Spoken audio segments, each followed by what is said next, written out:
So students, let us start the structure of an human ovum.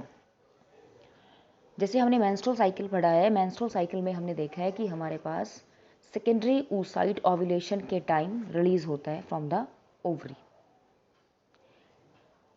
अब थोड़ा confusion तुम्हें primary follicle, secondary follicle या tertiary follicle में रहेगी। Primary follicle is different than the primary oocyte। Primary oocyte egg की वो stage है जहाँ पर वो सस्पेंड करता है, रह जाता है बीच में। प्यूबर्टी आने पर वो सेकेंडरी oocyte में कन्वर्ट हो जाता है, लेकिन वो जो प्राइमरी oocyte है वो सराउंड रहता है बेटे प्राइमरी फॉलिकल से, सेकेंडरी फॉलिकल से, टर्शरी फॉलिकल से। फॉलिकुलर सेल्स उसको घेर के रखती है, ठीक है।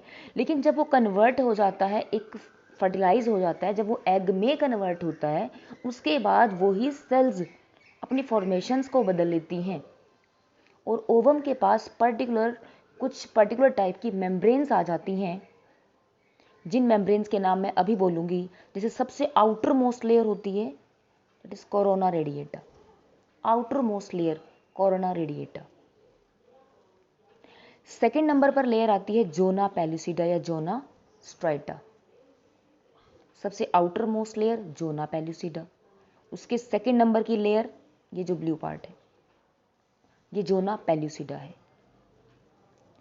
थर्ड नंबर जो लेयर रहेगी, जो बिल्कुल एग की अंदर की साइड होती है, जिसको आप सेल की प्लाज्मा मेम्ब्रेन कहते हैं। देखो खास बात क्या है एग की, ओवम की खास बात क्या है कि हम कहते हैं कि कोई भी सेल है वो कवर्ड होती है प्लाज्मा मेम्ब्रेन से, ठीक है बात, ये बिल्कुल प्लाज्मा मेम्ब्रेन से कवर्ड रहेगी। लेकिन अगर वो एग है, फीमेल एग है, ओवम है, उस केस में वो कवर्ड रहेगा कुछ पर्टिकुलर अदर मेम्ब्रेन से। पर्टिकुलर अदर मेम्ब्रेन्स कौन सी? 3 मेम्ब्रेन्स आपने याद रखनी है इसमें। Outer most corona radiata, second number पर जोना पेलुसिडा और थर्ड नंबर पर होती है विटेलाइन मेम्ब्रेन, जिसमें नहीं दिखाई हुई। नेक्स्ट डायग्राम बनाया हुआ है मैंने, उसमें दिखाई हुई है, उसे हम बोलते हैं विटेलाइन मेम्ब्रेन। विटेलाइन मेम्ब्रेन को आप प्लाज्मा मेम्ब्रेन का नाम भी दे सकते हो। जैसे आप लोगों ने +1 में मैंने आपको मस्कुलर टिश्यू जब कराया था कि मसल्स के अंदर जो भी टर्म आएगी उसमें हम सार्को टर्म यूज करते हैं, सार्कोप्लाज्म। साइटोप्लाज्म को सार्कोप्लाज्म बोल दिया, एंडोप्लाज्मिक रेटिकुलम को सार्कोप्लाज्मिक रेटिकुलम बोल दिया।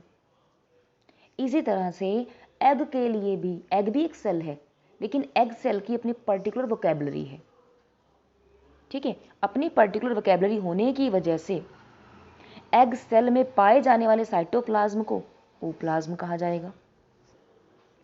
अंडरस्टैंड? एग सेल में पाए जाने वाले प्लाज्म को ओप्लाज्म कहा जाएगा। अब ये जर्मिनल वेसिकल क्या है? नथिंग, ऐसा कुछ नहीं है जो नया है। न्यूक्लियस को जर्मिनल वेसिकल का नाम दे दिया गया है। ह्यूमन एग के, या सॉरी हम फीमेल एग की बात कर रहे हैं, तो फीमेल एग में जो न्यूक्लियस बना हुआ है, जो न्यूक्लियस है बना हुआ, उसको जर्मिनल वेसिकल का नाम दे दिया गया है। सिर्फ पहचान के लिए एक नई वोकैबुलरी दे दी। एंड तो जर्मिनल स्पॉट क्या है? जर्मिनल स्पॉट क्या होता है बेटे? न्यूक्लियस में बना हुआ वो छोटा सा न्यूक्लियोलस जो आरएनए सिंथेसिस करता है, उसे जर्मिनल स्पॉट कहते हैं। देन ये पेन डायग्राम है, इसको देख लीजिए। जो फीमेल एग का साइज होता है लगभग 0.1 माइक्रोमीटर टू 0.2 माइक्रोमीटर का हम बोलते हैं, ठीक है। 0.1 टू 1 mm टू 0.2